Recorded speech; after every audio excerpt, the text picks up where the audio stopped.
What is up, guys? Quinkun here, and welcome to episode number 7 of my Cristiano Jr. Road to Glory / player career mode. And in the previous episode, I asked you guys if I should fast forward the season, and a bunch of you, I want to thank all of you for giving your opinion. A bunch of you told me to fast forward the season. Only a couple of you said to just keep going, but in my opinion, I wanted it to fast forward because we weren't going to get through anything, but a lot of stuff did happen. We finished the season and we're going back to Sporting, and we completed all of our league objectives. We finished off with a 7.1 match rating, over 28 goals created, over 40 chances created, and a pass completion rate of 82%. So we passed the league objectives with flying colors. It was a very easy season, but that's when we were playing on professional, and now we're going to be playing on world-class difficulty. We are going back to Portugal. We're going back to Lisbon to play for Sporting, and the fans, they're so excited for Cristiano Jr. to go back to Portugal. They know he had a great season, and Sporting didn't do so well this season. They are going to be competing for the EuroLeague, and the last time I saw them, they were like in 10th place, which is absolutely crazy because Sporting is a team that should be fighting for the first place spot. But we do get our league objectives right off the bat. We need a 7.5 match rating. We need to create over 5 goals, over 30 chances, and we need a pass completion rate of 82%. So right off the bat, it's going to be a very hard season. Sporting expects a lot from us. They don't want us to create as much goals, but they do want our performance to get better. And that's something that Cristiano Jr. was lacking towards the end of the season when he got loaned out. And that's what we're going to be looking at to work on, because Cristiano Jr., yeah, he can score some goals in, but what does he do for the rest of the match? He can score a goal in, get an assist. That's what we want to see. We don't just want him to score goals. We want him to be a team player. That's what left mids do. That's what left wingers do. They do attack. They don't get that many goals, but they do get a bunch of assists and help the team out. And like I said, we did bump up the difficulty to world class, and it's going to be a very, very dramatic change. We used to play on professional. It was easy to make some goals, but now that it's on world class, it's going to be very difficult to make some goals, to get past defenders easily. And it was very hard in our first friendly. They actually put us to play. Cristiano Jr. was playing versus Arsenal, and Arsenal are a very good side in the FIFA game.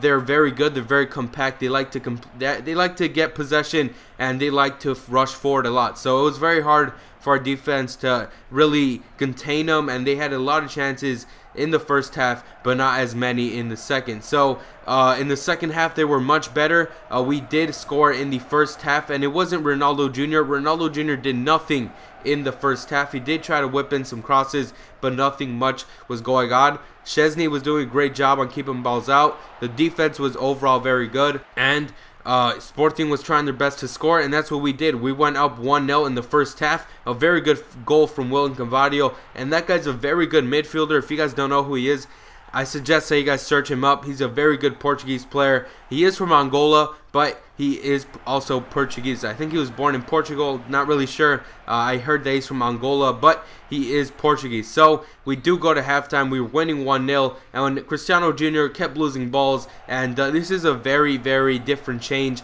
going from playing in the second division league of the Spanish league and now playing in friendlies versus Arsenal. It's very different. The standards are very high, and it's very hard for Cristiano Jr. to compete. But Arsenal do tie the game 1-1 very early in the second half, and overall it was a very, very good game, a very good competitive game. Even though it was a friendly, it was a very good game between both sides, and this game was used for me to reflect, to help out Cristiano Jr. because we do tie the game. But what do you expect from a young midfielder? We do tie the game 1-1, like I said, but this is a process. Ronaldo Jr. isn't going to adapt for a long time. It might take him a couple of games. It might take him a couple of months. We really don't know, but we do get a 5.6 match rating, and a lot has happened during this last year of playing. Ronaldo has gotten experience, but you know, he hasn't been playing at a high level. He was playing against second division teams that were in first division but descended, so it's going to be very hard for him to adapt. And we did get into 2 more games, and Ronaldo Jr. was not selected. He was not even on the bench, so we had to see the game from the stands from our TV, and we do end up winning both games. And I believe that the manager didn't put us in because he wanted to see which players could give him the best out of his team, and we weren't selected for another 2 games. But we're going to be getting to the first game of this season, and it's very exciting. I was going to upload the Real Madrid career mode today, but I was just too excited to take out this episode, so I decided to take out the Cristiano Jr. career mode instead,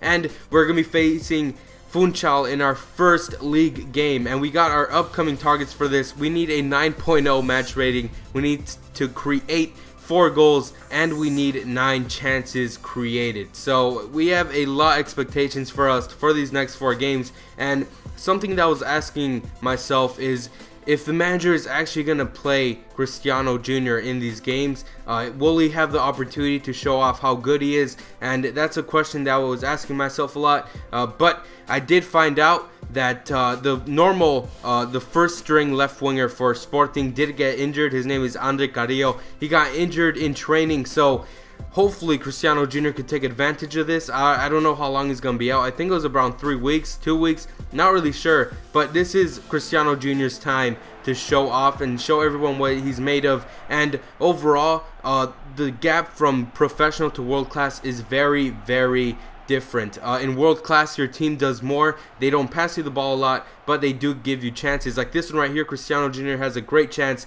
to score a goal, but it just went wide. And that's what I noticed about world class, and I really don't know if it's the difficulty or if it's the team, because we had a lot of chances. Our players were doing so much more. Our teammates were actually smart. They were thinking on their own, and Cristiano Jr. had like 3 chances in the second half, and it was very disappointing because we do concede a goal. We go down 1-0, and Cristiano Jr. was trying his best. He had a lot of shots, but the goalie was doing a great job on saving all those shots. Our teammates were playing very well. Cristiano Jr. was doing some great passes, but that goalie was just too good, and Cristiano Jr. gets a very good opportunity to tie the game up, but he flopped. He absolutely messed that opportunity, and we lose the game 1-0.